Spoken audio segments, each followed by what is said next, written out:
Imagine for me, if you will, that someone comes up to you with a proposition.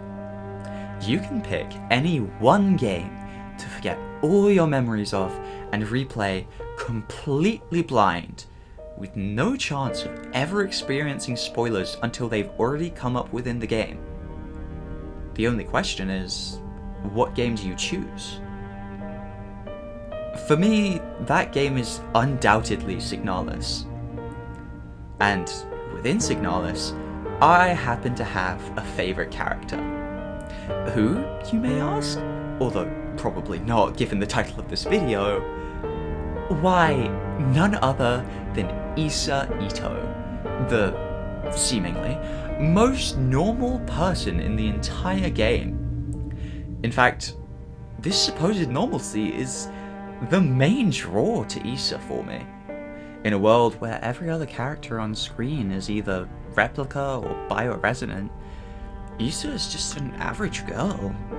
One who can't even handle the recoil of a rifle at that.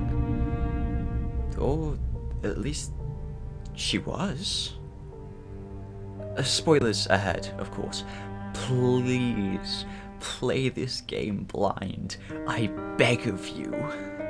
Issa's journey parallels Elster's from the very moment we meet her. She's always one step ahead, and despite the danger constantly around, any injuries we actually see her face are self-inflicted, despite her constantly worsening injuries. The blood sacrifice in the game's prologue, falling unconscious from the recoil of the rifle, melting into a puddle of liquid flesh right in front of her post-mortem portrait. Throughout the game, Issa's seen in the following places.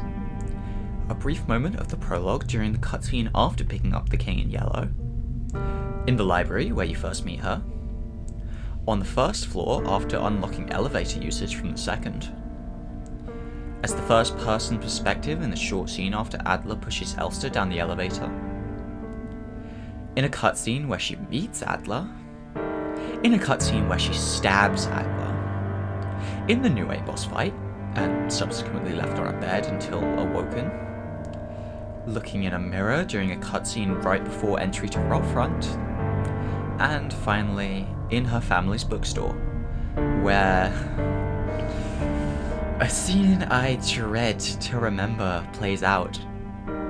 Now, you may be wondering, why does this even matter? And to that I say, you've missed the point before I even made it. Issa was never alive from the moment we saw her. Isolde Itou has long since perished, likely due to punitive measures taken on her entire family after they were found holding banned books. From the very second Issa Itou showed up, carving a line in her hand as a blood sacrifice, she was on a timer, slowly becoming more and more infected until she couldn't go any further. And we see this in her worsening injuries. An innocent player might assume that her constantly progressing state was simply due to attacks from infected replicas. But the truth is that she was infected from the very beginning, and the veil finally shatters right before Issa melts into E-soup. Just a rotting, irradiated corpse, shambling around with the illusion of a gestalt thrown over her by Ariane Young. That's right, my friends. This whole time, Issa has been an agent of Ariane, a futile struggle to save herself, as Elster seems to be incapable of doing so thus far. Or perhaps she's simply there to carve the path. Lead Elster down the correct track, take her all the way to Rockfront so that she can truly remember her promise and kill Ariane once and for all, putting an end to the countless cycles. But how do you know Issa is made by Ariane? I hear you've asked from the void where none but I can hear your cries for mercy as I continually info dump more and more and more and more and more and that, my dear viewer, is elementary. We simply compare the two. As I have previously stated, throughout the game, Itou becomes more and more infected. This is a direct parallel to Ariane's radiation poisoning and cancer development as time goes on aboard the Penrose. And time went on for a long while. To put it into perspective, Elster and Ariane's mission was supposed to end upon the 3000th cycle, and the notes we could find from Ariane go all the way up to 5,400 cycles, at minimum, as the notes after this have the cycle number redacted.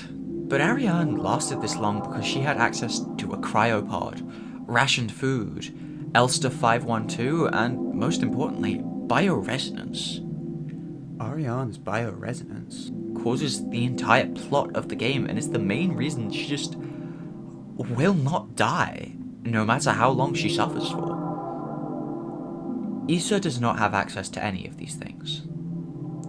And so, she is on a strict time limit, slowly dying as she desperately searches for Ariane so that she can finally free her from suffering.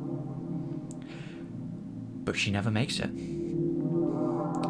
Issa's final words are a lamentation that she could not find her, and while the basic implication is that she could not find her sister, the her in this case truly refers to Ariane. She was unsuccessful in using Itou to save herself, and all she can do is rely on Elster until a new cycle begins. And in a way, I find a morbid beauty in that. A dying woman draped in an already dead one's clothes with the sole unreachable goal of killing her creator to end her suffering. In the end, all she can do is carve the path the same way she carved that mark into her hand during the prologue.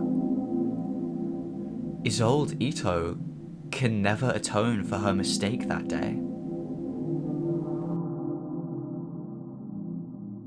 Hey, Editing Com Miller here, just to remind you that this is theory crafting. I am, as much as I would love to be, not the biggest expert in Signalis. There might be times where I get stuff wrong. Some of this stuff wasn't taken from the game, it was taken from the wiki. And as a result of that, there is a slight margin of error where things might not be exactly true. Or perhaps I myself have simply misinterpreted the theory. A lot of this stuff actually came from Indie Explorer's theory videos. I do not claim 100% originality for it, because I would not understand this game nearly as much if I did not watch those videos. Go watch them, they're really good. But again, it's just a theory. A game theory! And thanks for watching.